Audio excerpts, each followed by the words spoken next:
Today I've been inspired by where I am to talk about meditation because this is the environment that allows me to easily think about that and tap into that. We don't always get the benefit of being in some beautiful nature, serene place to allow us to do that. But when we do, we can really see the value and benefits. So I want to be able to bring what I'm experiencing to you where you are, wherever you are right now, to be thinking about how can we bring this in more regularly. Meditation is mentioned multiple times throughout the Bible, but I'm in this action-oriented phase where it's not just about, okay, this is what you should do, but this is what it looks like. This is how you should do it. And Psalm 77 verses 6 through 12, I thought laid it out pretty nicely. So I'm going to read through all of that and then just share some of my thoughts there. This also goes to the series I've been doing now, which is turning into a series on having a positive mindset, and meditation is a big part of getting there and starting that out. So Psalm 77, 6 through 12 states, I remembered my songs in the night. My heart meditated and my spirit asked, will the Lord reject forever? Will he never show his favor again? Has his unfailing love vanished forever? Has his promise failed for all time? Has God forgotten to be merciful? He has in anger withheld his compassion. Then I thought, to this I will appeal. The years when the Most High stretched out his right hand. I will remember the deeds of the Lord. Yes, I will remember your miracles of long ago.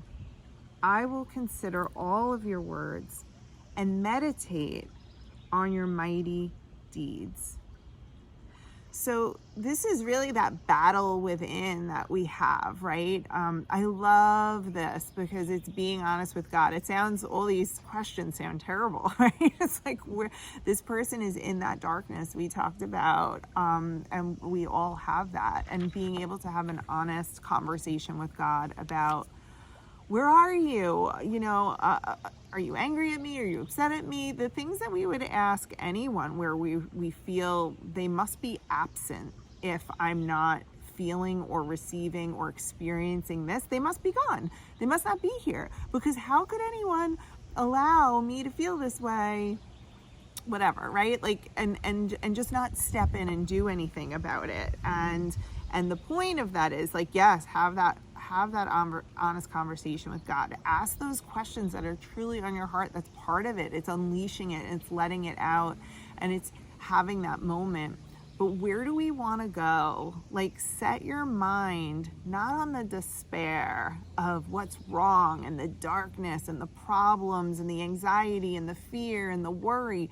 If you're thinking about those things and so focused on them, what you think is how you feel, and it's how you're going to behave, and it's what your reality is going to be, right? Instead, let's meditate on God's mighty deeds. Let's find hope in his promises. There are so many verses. Now, how do you meditate? There are so many different ways, right? You can choose a verse that's something you're working on, or something that you want around hope and love and God's promises. And you can certainly read a verse and you can meditate on that verse. Be still and know that I am God. Sometimes I do that over and over. And then I like to be silent and I like to listen for the answer. I like to listen, ask God a question and listen for that true answer, searching my soul, letting the Holy Spirit guide me. There are other times where my meditation, I will not be meditating on a verse, but I'll just ask a specific question. And I will be in silence with myself and I will be praying, right? There's meditative prayer.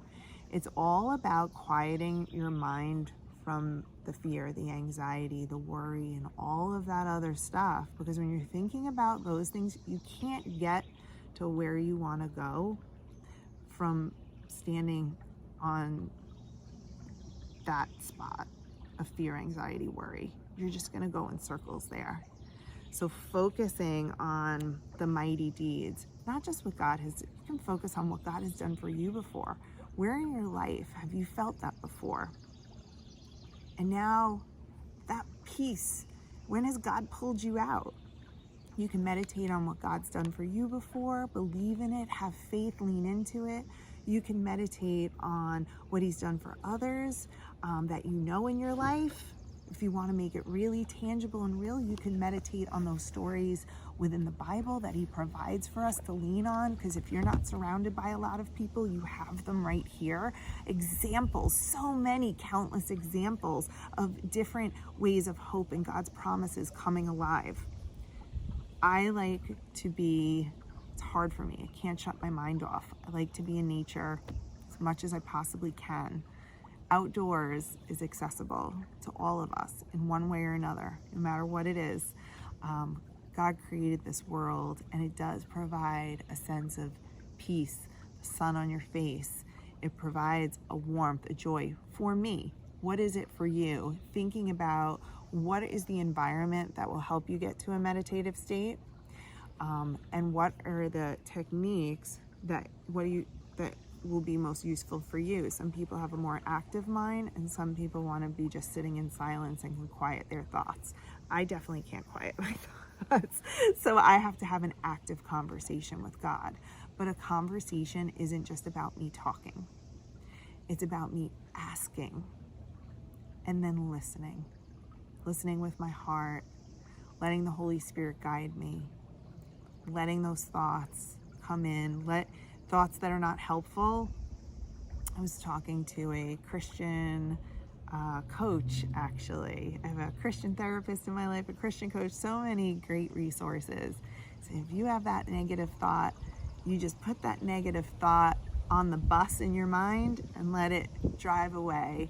And another thought comes in during your meditation that's a part of the anxiety, worry, and fear, and you just put that thought on the bus and wave goodbye and let it go. So don't fight it, just acknowledge it and let it go, and get refocused on the hopes and promises of God.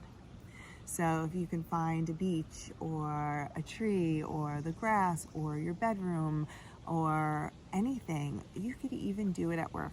There were quiet rooms at work where I used to just sit at my desk, be able to quiet the noise and take a moment to just think and have a moment with myself. All of this stuff, thinking positively, focusing on the good, focusing on the growth. And if you can't find anything good to be focusing on, focus on God's promises. You're here listening to this for a reason. You have faith. There is faith in you. I know that. And I know it's hard because I've been at the bottom of the pit as well. But having that faith and meditating on God's promises will just really help that growth and get you to where you want to go. That's what I'll leave you with today. My name's Janine Colavito. I am the founder of Letter from Christ, an executive and Christian life coach. I'm learning and growing with all of you in my faith journey. I'm just excited to be sharing it with you. And I wish you all a very blessed and abundant day. And I hope you have found time to meditate. If you have any tips and tricks for me or for others, I'd love you to put in the comments and give a thumbs up no matter where you're watching this, whatever format, because it just helps us grow our community. And so let me know also that this content's beneficial for you to keep on going. Take care, everyone.